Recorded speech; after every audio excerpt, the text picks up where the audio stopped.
Chapter 4. So, little Mr. Poonlop got dressed and went out into Acacia Avenue, the street on which he lived. The road was supposed to be called simply Acacia Avenue, but town planners sometimes have office parties just like architects. At the end of the street he turned left. Then he turned left again and walked back along Acacia Avenue to his house. He'd just noticed that I had written a differently coloured sock on each foot. He went indoors to change them, muttering to himself about authors who waste their characters' time with silly little tricks. Who do you think he meant? Then he left the house again properly dressed. He was wearing warm clothing, including a cardigan and a jumper, because I'd written quite a nippy day. He didn't have an umbrella, because I'd promised not to write any rain. Even though I do make a few silly things happen to Mr. Poonlop, I never fibbed to him, so he had no umbrella. On the other hand, he did have a glove. In fact, he had a nice warm glove on each hand. As you already know, it was a chilly morning in early spring, and this will seem perfectly sensible if you live on that soggy island called Great Britain. I do, and so does Mr. Poonlop, who was now standing snugly dressed at the number 37 bus stop. If you live anywhere else, you might think of spring as that time of year when the weather starts to get warmer. But in Britain, spring is the time of year when the weather starts to stay cold. While I'm telling you this, perhaps you'd like to know why this place is called Great Britain. Lots of people who live here think it's because it was once the owner of a great empire, or because industry was invented there, or just because it's a great place to live despite the cold weather and the rain and the badly run trains and buses and stuff. But even though it has been a very important country in the history of the world and can be a wonderful place to live, the name has nothing to do with that at all. It's called Great Britain because some people came to live here hundreds of years ago from a part of France called Brittany, which was getting rather crowded for their liking. And when they came here looking for a bit of peace and quiet, it reminded them of their own home. Perhaps this was because it was always cold and wet and miserable. The only difference was that it was bigger. So they called it Great Brittany to distinguish it from the smaller Brittany they'd left behind. Eventually the letter Y got rusty and fell off the end, but most of the people stayed here anyway, and as the years went by, others came to join them from all sorts of places, and they all became great British people and invented pots of tea and cricket and fish and chips and grumbling. And of course they invented holidays so they could go to other places where the weather was nicer, but where they could still find things to grumble about. In fact, little Mr. Poonlop was grumbling at that very moment about stupid authors who waffle on with boring and inaccurate history lessons instead of writing about buses coming to take him to town. So I apologised to him, and to you, sorry, and at the next moment a number 37 bus hurtled round the corner. With a loud squeal of brakes, it skidded to a halt at the stop and opened its doors. Mr. Poonlop got on, and while he bought his ticket to town, I had to apologise to all the other passengers for making the bus go so fast and stop so suddenly to get to the stop on time. Some of them were quite shaken and rather cross with me. So as Mr. Poonlop sat down, two young people with jolly smiling faces got onto the bus. They were dressed in bright yellow jackets and shocking pink trousers, so that looking at them made Mr. Poonlop feel quite cheerful, but also made his eyes hurt. Instead of buying tickets, they each produced a water pistol from their jacket pockets and squirted the bus driver with lemonade, which made all the passengers laugh. Then one of them handed the driver a large red spotted handkerchief so he could mop his face. As soon as he was dry again, he started the bus and drove into town at a more sensible speed. Meanwhile, the two jolly people danced up and down the bus, pulling funny faces, making silly noises, and every now and then stopping to offer sweets, drinks and bags of crisps to the passengers. Soon everybody on the bus was a lot happier, and the jolly two pointed their pistols at the driver again and shouted in a jokey way, "Stop the bus now or we'll squirt!" The driver laughed loudly but did as he was told and opened the doors before they even told him to. Then they squirted him anyway and leapt off the bus. "Bye-bye," they called, and everybody waved to them as the bus continued on its way. "You're mad," said Mr. Poonlop, smiling. The people sitting near him had no idea who he was talking to, but we know, don't we? Chapter 5. In the centre of town, Mr. Poonlop got off the bus, struggling with a heavy bag which was full of sausages. Seeing him struggle, Mr. Poonlop got up to help him. "Thank you, Mr. Poonlop," said Mr. Poonlop. "It's a pleasure, Mr. Poonlop," said Mr. Poonlop. "In fact, I might as well get off here myself." He had just noticed a row of shops right by the bus stop which included just the one he was looking for. So, saying goodbye to the bus driver, the passengers and the other Mr. Poonlop, he walked into the estate agent's. "Hello, sir," said the agent, Stephen Sprat Warbler. "Hello, Mr. Sprat Warbler," said Mr. Poonlop. He'd never met the man before, but he could read his name on a plate on the desk. Mr. Poonlop thought it was a bit strange for a man to have his name written on a plate. He also thought what a good thing it was there was no food on the plate to stop him seeing it. In fact, Mr. Sprat Warbler had eaten his last baked bean and raspberry jam sandwich only a few minutes before, just in case anybody came into the shop. There were still a few crumbs and blobs of tomato sauce on the plate, but they were not enough to stop anyone from reading the name of Stephen Sprat Warbler. Now, you may have noticed I got rather stuck in that last paragraph and went on and on with a rather silly idea about a nameplate. While I was doing that, Mr. Sprat Warbler patiently gestured to Mr. Poonlop to sit down and asked how he could help. "Well," began Mr. Poonlop, "I'd like to go somewhere different, probably a bit warmer and sunnier." Immediately, the helpful Mr. Sprat Warbler took a sheaf of papers from a drawer in his desk.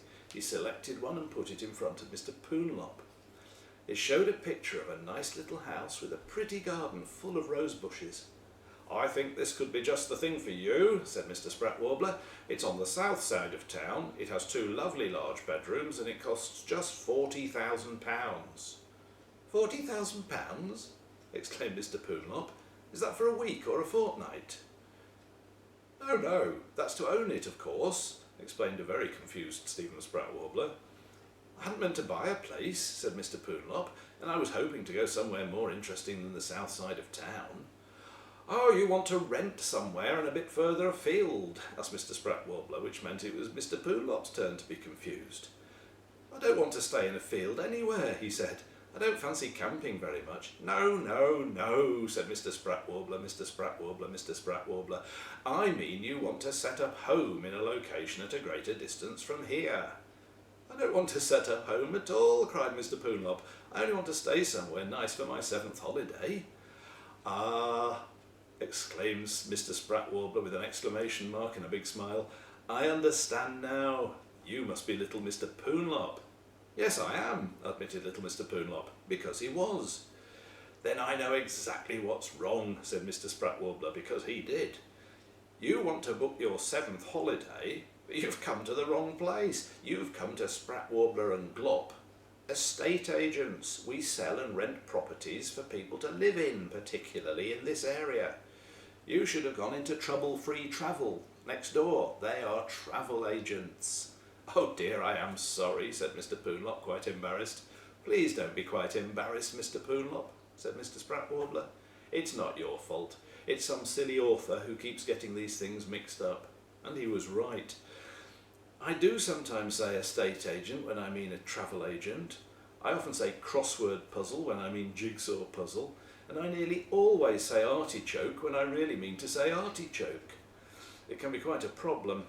Not only have I had to write all this about Mr. Poonlop wasting his time in the wrong shop, but because I just happened to write it while Mr. Glop was out of the office, I've had to keep writing Mr. Sprat Warbler's much longer name. My hand is getting tired.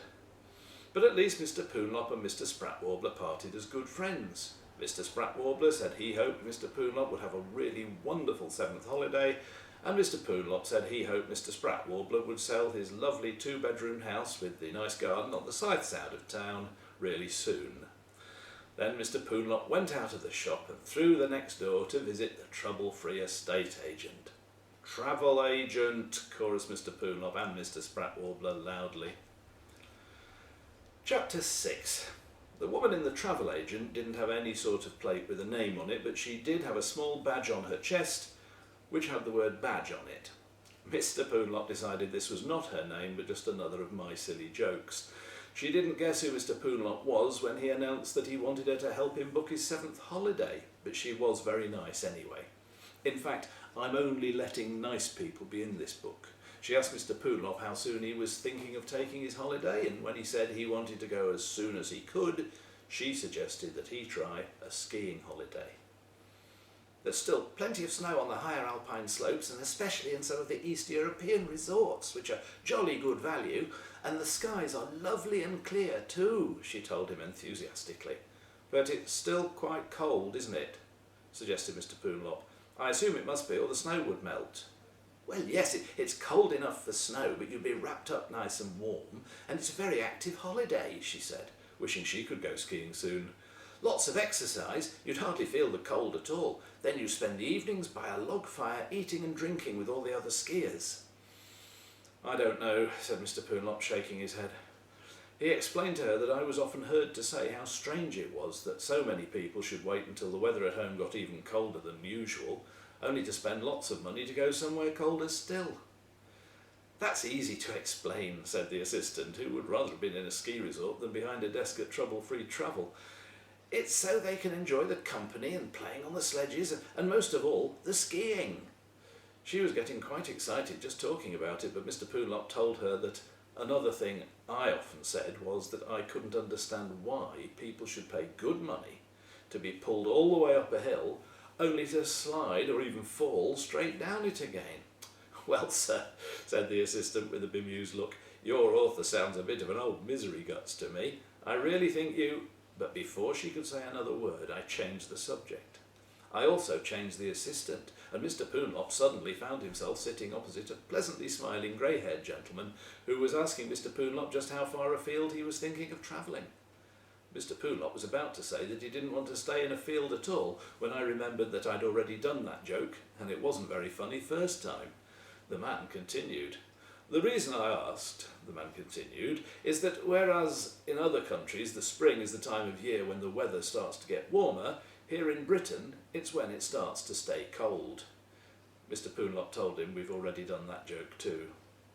Carmelia Spilsby sped down the hill in her bright green outfit.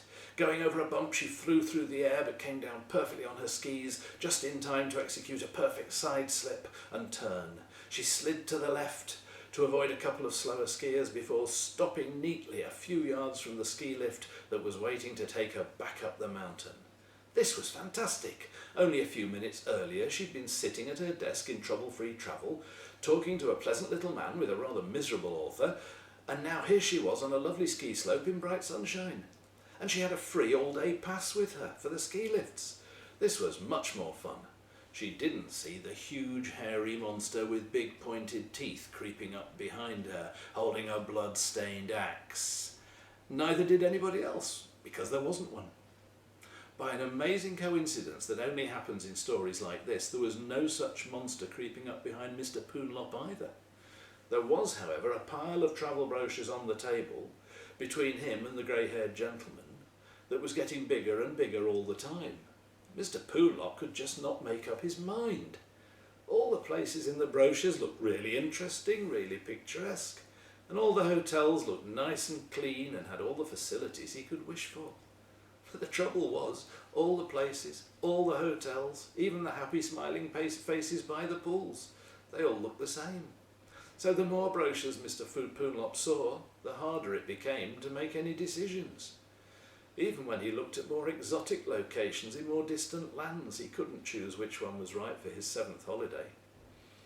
He really did want to make this a rather special holiday, especially as you were going to read all about it, which just shows what a kind, considerate little fellow he is. But there were so many wonderful choices that he was totally confused. And there was something else bothering him too, even though he couldn't think just what it was. The travel agent knew though. "Sir," he said, and then he climbed onto his chair and said it again. "Sir." He was standing on his chair in order to see Mr. Poonlop over the top of the huge pile of brochures. "Sir," he repeated, looking down at Mr. Poonlop.